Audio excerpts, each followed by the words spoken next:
Ô, Mauro, o Juca falou aí do Chelsea, que jogou contra o, o Palmeiras, o Liverpool que jogou contra o Flamengo, e foram jogos relativamente equilibrados, né? Sobretudo do Palmeiras, que foi até para prorrogação. É, Flamengo Você também. entende que. É, do Flamengo É, também, é Flamengo verdade, os também. dois foram. Exatamente. Você entende que essa é uma possibilidade, ou a distância hoje, Fluminense-City, é maior do que aquela daqueles outros jogos? Bem, não são jogos iguais, né? O Chelsea não era o mais forte time da Europa, o Liverpool era.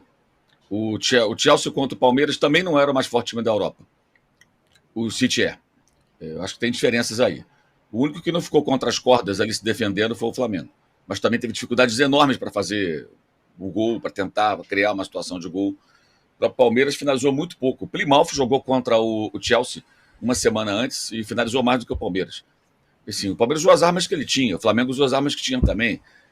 Mas hoje é um time que faz questão de ter a bola, isso já neutraliza e muito a pretensão do Diniz de ficar com ela, né? Que sempre acontece. Acho que nessa disputa aí por posse de bola, o Fluminense não tem realmente muita chance. Pode até ter o controle da posse por fragmentos do jogo, pedaços do jogo. Agora, no cômputo geral, muito improvável, quase impossível, né? E aí eu acho que entra uma questão que é, como é que você se defende de um time desse? Ou você se tranca ou você tem a bola. O Corinthians passou um bom tempo também bem fechado, embora tenha atacado, tenha criado algumas situações. O Palmeiras se fechou muito, o Inter se fechou muito, São Paulo se fechou muito e foram muito pressionados. Esses times tinham bons sistemas defensivos. O Flamengo 19, que conseguiu ir para a prorrogação, ele se defendia ficando com a bola. Ele ficou com mais tempo com a bola do que o próprio Liverpool, porque não tem a característica de posse de bola que tem o Manchester City. Agora você tem um time que faz questão de ter a bola, que marca lá em cima. Como é que vai ser? O Fluminense não costuma jogar assim. Só se o Fluminense se adaptar e fizer um jogo diferente das suas características normais, que seria um jogo de um time mais fechado, mais cauteloso. Acho bem difícil. Acho que a escalação poderia ser revista para esse jogo pelo Diniz. Acho que deveria ser revista. Parece que ele vai repetir a escalação, mas acho que valeria a pena ele dar uma pensada aí num time, de repente, um pouco mais jovem, um pouco mais forte na marcação, com 1 ou 2 jogadores de velocidade para tentar incomodar quando tivesse a oportunidade. Agora, se tentar jogar da maneira habitual contra o Goiás, por exemplo, contra o Al-Ahly e contra tantos times, dando espaço, acho que é quase um suicídio isso aí. Aí vai ser quase um suicídio, vai ser muito difícil. Muito difícil. E eu acho curioso também que nas análises, muito se fala que o City não está na sua melhor fase. E o Fluminense? O Fluminense está na sua melhor fase? Já olharam para os últimos jogos do Fluminense no ano? Ah, mas estava acomodado, sempre tem um atenuante. E contra o Al-Ahly, jogou bem? Não jogou bem. Jogou mal. O primeiro tempo, então, foi péssimo. O Al-Ahly foi extremamente incompetente, poderia ter resolvido o jogo no primeiro tempo, o time egípcio, mas, embora bem treinado, né, com velocidade saindo da defesa para o ataque, o time, quando chegava na hora de concluir, ele perdia as oportunidades. Então, acho que assim, a chance do Fluminense existe, na minha opinião, só porque é futebol. E se fosse um outro time sul-americano, seria a mesma coisa. A mesmíssima coisa. A mesma coisa. Sobre o De Bruyne, no final da Champions ele também não jogou, saiu no primeiro tempo. Saiu no primeiro tempo, que é pior do que o cenário atual. Você já entra sabendo que ele não vai jogar. E contra a Inter de Milão, ele sai durante o primeiro tempo. Tem um impacto muito claro na equipe a saída do seu principal jogador. Hoje já se sabe que ele não vai jogar. O time já entra em campo preparado para isso. E mesmo assim, a Inter ficou a maior parte do tempo imprensada pelo City. No final, aí tentou, quase empatou no abafa, é outro cenário, aí é o desespero, né? Mas o jogo em si foi totalmente controlado, dominado pelo Manchester City, que pressionou até o Rodri fazer o gol, né? Aí tem muitas coisas assim que eu acho que são bem fantasiosas que eu tenho ouvido por aí, lido, né? As ridículas comparações cara a cara, que eu acho pífias. O negócio de comparação cara a cara é uma bobagem colossal. Times têm diferentes sistemas de jogo, times jogam com 3 zagueiros, outros jogam. Aí você compara lateral com volante, ponta com zagueiro, tem cada aberração. E aí tem cada cara a cara, assim, mano a mano, fulano ou ciclano, e os caras forçando a barra para dar jogador do Fluminense, pelo amor de Deus. É muito constrangedor. É muito constrangedor. Porque se os jogadores do Fluminense fossem melhores, o City vinha aqui e comprava todos eles. Por que não compra nenhum jogador do Fluminense? É óbvio que não são melhores. E se fosse outro time sul-americano, qualquer um, também não seriam. Há uma disparidade absurda. Financeira e, consequentemente, técnica. A chance do Fluminense passa por ser futebol. Repito, se fosse outro time da América do Sul, seria a mesma coisa. O Manchester City é o melhor time do mundo, vive um momento de uma certa turbulência, não está tão bem, o que é normal numa temporada tão longa, mas é um time muito forte. E acredito que não vai jogar com aquele empenho habitual de um jogo de Champions, um clássico de Premier League, mas não vai jogar brincando. Então o Fluminense vai ter que fazer um jogo perfeito e contar aí com alguns acidentes de percurso do seu adversário. Se tentar levar no 0x0 a maior parte possível, está ótimo. Se conseguir empurrar no 0x0, vai levando, está vivo. Está vivo. Acho que essa deveria ser a principal preocupação num confronto contra esse. E fazer tudo diferente do que fez contra o Ali. Se fizer minimamente parecido, acho que vai ser bem difícil. Vai ser... Aí corre o risco de ser até goleado. Se jogar exposto daquele jeito, vai tomar 2, 3, aí pode repetir o Santos, que jogou naquela vez com 3 zagueiros contra um Barcelona que não tinha centroavante, que foi uma das maiores, um dos maiores erros, né, de um técnico num desses jogos aí, foi o Muricy na época, né? O centroavante do Barcelona era o Messi, era o tal falso 9. E o Santos, que não jogava com 3 zagueiros, sabe-se lá porque diabo foi para campo naquele jogo com 3 zagueiros. E aí, um abraço. O Arnaldo, sobre impossibilidades, tem outra coisa que parece impossível, que é essa que o Mauro está falando. Tem que jogar de outra forma. O Fluminense nunca joga de outra forma. Você consegue imaginar que o Fluminense fala assim, bom, agora, pessoal, vamos ficar aqui sem a bola, todo mundo lá fechado. Hoje é assim, vamos tentar empurrar 0x0 o máximo possível. Isso parece tão difícil quanto ganhar o jogo. O Fluminense usar essa estratégia me parece tão... O Fluminense do Diniz utilizar essa estratégia me parece tão difícil quanto ganhar o jogo. Cara, sabe que hoje eu consigo imaginar jogando de forma diferente, depois de passar vários dias pensando nisso. Mas você consegue imaginar uma possibilidade ou pensando com a cabeça do Diniz? Pensando se o Diniz pode fazer? Desde que ele se convença, tenha colocado a cabeça no travesseiro e mesmo sem abrir mão das convicções. Sabe que eu me peguei lembrando de partidas perfeitas do Fluminense defensivamente e me espantei, porque o Fluminense também sabe, desde que ele queira. E sabe quais são as partidas mais marcantes do Fluminense defensivamente? Aquelas que ele tinha um homem a menos. Eu nunca vi um time se defender tão bem com um homem a menos no Brasil nos últimos tempos como o Fluminense do Diniz. E foi assim contra o Flamengo uma vez, contra o Internacional a outra vez, com todo mundo agrupado e próximo, dificultando muito o adversário. Então era quase... Eu não estou pedindo para o Diniz tirar um jogador, né? Desde o início. Hoje vai entrar com 10. Mas a estratégia utilizada quando o Fluminense perde um jogador é muito interessante. E poderia servir num caso desse. Desde que ele queira. Desde que ele já instrua. O time, com um homem a menos, se comportou assim. Não sei se vocês lembram dessas partidas. Contra o Flamengo no Maracanã e contra o Fluminense no Maracanã também. De uma forma que o adversário não conseguia entrar, cara. Não conseguia entrar.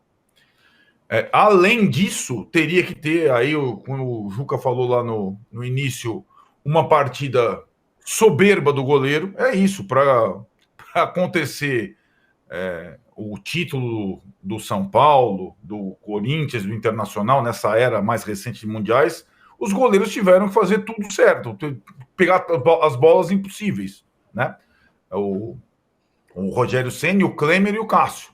Aí o Fábio também teria que pegar bolas impossíveis, que uma ou outra escapada vai rolar, mesmo se o time se defender bem. O que eu estou dizendo é assim, que o Fluminense já se defendeu bem.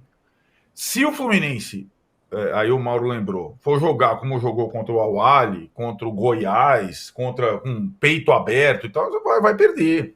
Vai perder e vai perder bem perdido. Não tem como. Sem De Bruyne, sem Haaland e tal. Agora, o Fluminense, mesmo com os jogadores veteranos, jogadores mais técnicos, ele já mostrou que sabe se defender numa situação de emergência. Essa, para mim, é uma situação de emergência.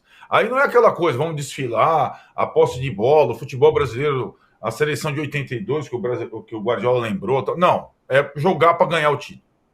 Eu acho que tem essa possibilidade.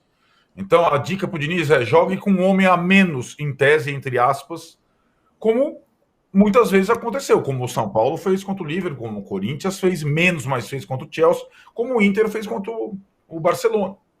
Então, é uma situação que pode acontecer.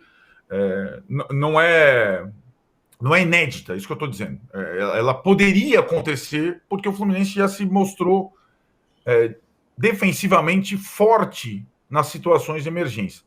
Então, eu vejo essa possibilidade, Tironi. mas eu não tenho essa convicção. Eu só digo que tem uma possibilidade de mudar a forma de atuar. O Trajano, daqui a pouco eu vou dar a parcial da enquete. Vocês detonaram a enquete aí? A enquete está sendo um O sucesso. Juca não deu a previsão dele, hein? De É like. verdade. Likes, Último Juca, por programa favor. do ano. Último programa do ano. Estamos com pouquíssimos likes aqui. Tô até impressionado. Vamos dar like aí, mesmo? rapaziada. Nossa, Então, olha, nunca teve tão pouco É like. hora. Olha, eu vou buscar aqui o like do Catar, porque ele é mágico, mas eu preciso procurá-lo, porque nunca está à mão. Enquanto isso, eu digo, vamos chegar a 5.000. Se eu achar o like do Catar, a meta passa a ser 6.500. Perfeito. Mas eu Agora primeiro sim. preciso achar. Siga aí com a sua Ô, âncora, Oi. eu tô achando que esse nosso programa hoje está sendo realizado na Inglaterra, Por onde quê? consta que o pessoal não dá muita bola pro jogo, né? Já que não estão dando likes nem nada, o jogo... É verdade. Olha, nosso Olha o que apareceu o aqui. Juca achou o like de Eu acho que o programa está sendo lá diretamente de Manchester. Ô, Né? Zé, Pois é. esse like aqui, ó, esse like aqui dá muita sorte. É isso aí. Da Argentina. Tá certo. Da Argentina. Ouvindo o Arnaldo, eu cheguei à seguinte conclusão. Já que o Fernando Diniz é meio menino maluquinho, assim, ele poderia entrar com 10. É isso. Imagina. Né? Entra com 10. Ou então entrar e falar para algum cara, você vai ser expulso com 3 minutos. Não, já entra com 10, logo de cara. Já cria um frisson mundial, né? Poxa, esse cara, o time está com 10. Não, com 10 é melhor para mim, eu me defendo melhor. Deixa que eu sei o que eu estou fazendo. Já imaginou? O mundo inteiro, a imprensa do mundo inteiro, os locutores, sei lá o quê, poxa, aí sim ele está surpreendendo o Guardiola, ele nunca seria. Guardiola, que é o Guardiola, esse cara não sabia que ele era tão maluco assim, ousado, né? Seria um fenômeno, uma coisa dessa, quem sabe. Mas a gente vai ficar aqui tentando rodar em volta igual cachorro rodando em torno do rabo, criando situações, tentando entender. Mas por isso que eu falei antes, eu acho que falei antes do programa, esquece o programa, pede lá, liga lá para Jeddah, pede essa bola começar a dar o pontapé inicial. Porque a coisa mais angustiante que tem no futebol é quando tem uma decisão como essa, isso como acontece, ocorre, final de campeonato brasileiro, mais estadual, o que for, um jogo decisivo, né? O Campeonato Brasileiro não tem o jogo final, né? Porque um jogo decisivo, essa espera. E na espera cabe tudo. Você pode criar. O Arnaldo teve analisando situações, não sei de quê. O Mauro colocou de outro jeito, o Juca de outro jeito, eu coloco de outro jeito, o âncora, o pessoal que está nos vendo e ouvindo também. Está um frisson lá na Laranjeira, onde tem como é que é aquela coisa que tem nas Copas do Mundo, zona de que as pessoas vão se divertir lá, FanFest, tem FanFest. Curioso da FanFest é o seguinte, enquanto a torcida do Fluminense, que vai lotar, já lotou ali no campo das Laranjeiras, ao lado tem o Palácio Guanabara, onde o governador poderá ser o próximo governador preso. Vê que ambiente que está ali de festa e de tragédia, uma coisa ao lado da outra. Daqui a pouco eu vou dar as parciais da enquete muito bem bolada, mas assim, uma outra coisa sobre esse jogo. O Guardiola, o Trajano mesmo, e aí passo para todo mundo, falou da Copa de 82, da seleção e tal, e relacionou esse Fluminense com, segundo ele, com o futebol brasileiro. Para ele, o Fluminense é o futebol brasileiro. Vocês acham que é isso, assim, que resgata uma coisa do futebol brasileiro? Porque, não sei se é impressão minha, mas eu tenho sentido uma simpatia por esse Fluminense, para que o Fluminense ganhe, como que um resgate mesmo do futebol que está aí, futebol brasileiro que não ganha de mais ninguém e tal. Você acha que tem a ver isso? Essa análise do Guardiola, ela tem sentido? Eu acho que ele quis ser simpático, e eu acho que ele está se referindo ao futebol brasileiro do passado. Ele fez questão de... Chegou uma hora e falou, não, de 1982 ele fez questão de incluir. Ele já tinha falado isso. Aliás, ele sempre fala isso, que o pai falava para ele e tal, que da virtuoso do futebol brasileiro. Então, acho que ele quis ser simpático, colocar o Fluminense, que é o representante brasileiro, sul-americano, na final, e botou tudo junto. Aliás, eu quero fazer um registro aqui, uma crítica, com tristeza, que eu tentei a ausência de publicações, que são muitas, sobre o esporte nas livrarias tradicionais. Eu tentei comprar o livro do Guardiola, tem até a tradução do André Kfouri. Fui a 3 livrarias diferentes. E não tem. Não tem. Ah, liga na outra tem, liga lá não tem mais, não sei o que e tal. Aí depois, pode ver aqui o que nós temos de esporte. Aí tem lá uma coisa ou outra sem sentido, sabe? Não tem uma variedade. E eram uma prateleiras assim meio no chão, não estava à vista. O esporte não cabe nas livrarias. Por mais que se publique bons livros, bons autores, e livros de tudo, a vida do fulano, né, do aniversário do clube, biografia de outro. Então é um registro que eu queria comprar para dar de presente de Natal, o livro do Guardiola. Mas eu acho, voltando à declaração do Guardiola, eu acho que ele tentou ser simpático, coisa que o Haaland está sendo acusado de não ter sido, né? Então, essa história do futebol brasileiro, ele já coloca há muito tempo. Ele deu uma entrevista, não sei na época da ESPN até, falando do pai. Então, ele está exaltando o Fluminense porque cabe a ele tratar bem o adversário. Pelo menos antes do jogo, não sei se durante o jogo. Então, eu acho que o Fluminense também não representa o futebol brasileiro. O Fluminense está lá porque teve conquista com mérito, ganhou a Libertadores. Mas que futebol brasileiro é esse? É esse que o Guardiola ficou falar de 1982, aquela beleza com Sócrates, Falcão, Zico e tal, com o futebol de hoje. O Fluminense tenta jogar de uma forma um pouco diferente, que nem é bem, nem tem muito a ver com o futebol brasileiro. Nós estamos mal, a seleção brasileira está em 6º lugar. Não ganhamos Copa do Mundo há 500 mil anos. Então, o futebol brasileiro que ele se refere ali, eu acho que é uma homenagem ao futebol brasileiro de antigamente, usando o Fluminense como ponte. Qual?